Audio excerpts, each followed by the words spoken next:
Impamvu isomye mu Rwanda sida ikomeje kwiyongera ni uko abantu batagikora imibonano mpuzamibano, ahubwo basigaye bakora imibonano mpuzaminwa ndetse na mpuzanyuma.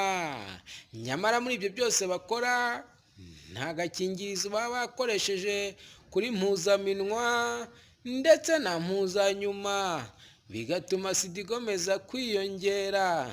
Minisiteri y'Ubuzima nta kibikoraho nayo, kandi ikirengagiza ko icyo kibazo gihari.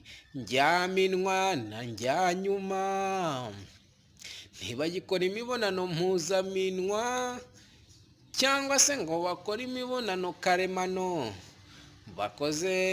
basigaye bakora imibonano mpuzaminwa na mpuzanyuma, akaba aricyo gitumye sida ikomeje kwiyongera nk'uko Dumba yabivuze.